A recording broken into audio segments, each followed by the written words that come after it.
Hello and welcome to Overcoming Trauma. I am your Christian Trauma Recovery Strategist, Mel, and I am so glad you're here. Today I am going to talk about DID, derealization, and depersonalization. Have you ever wondered why some people seem to have completely different sides to their personalities? Dissociative Identity Disorder, once called multiple personality disorder, remains one of the most misunderstood mental health conditions today. Statistically, DID affects between 1.1% and 1.5% of the global population, roughly 80 to 120 million people, and is 9 times more likely in women than men. Consider the case of Sarah, who was misdiagnosed for years with anxiety before doctors recognized her distinct memory lapses and the different handwriting styles she displayed. Only then did her team realize she was living with DID. Some might argue that DID is simply misdiagnosed schizophrenia or anxiety, but research shows these conditions manifest with different core symptoms. DID specifically involves identity disruption and amnesia rather than persistent hallucinations or mood swings. With growing awareness, clinicians now use trauma-informed approaches to tailor therapy for each individual's unique experience, offering hope for more accurate diagnoses and effective treatment plans. What does it really mean when someone has multiple alters or experiences sudden memory loss?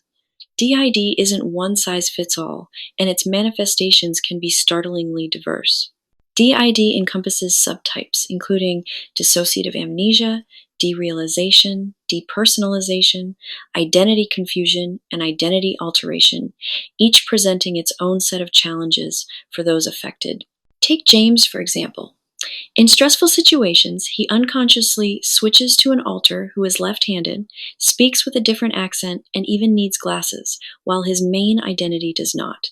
His family noticed these striking changes and sought help after years of confusion. Skeptics often question whether these differences are real or just feigned, but clinical assessments, including brain imaging, demonstrate measurable physiological changes between alters. Understanding the nuances of each subtype empowers therapists and families to create safer environments that respect the complexity of each person's lived reality. Have you ever felt like you were watching your own life from the outside, or that the world around you suddenly seemed unreal? These experiences are more common than you might think. Research indicates that depersonalization and derealization affect about half of all people at some point, especially during periods of intense stress or trauma. A college student I worked with described drifting through her day as if everything were a dream. After ruling out physical causes, her therapist identified these episodes as depersonalization, offering relief and strategies for coping. Of course, some people dismiss these feelings as mere distractions or daydreaming, but when these states become chronic, they can seriously impact daily functioning and mental health.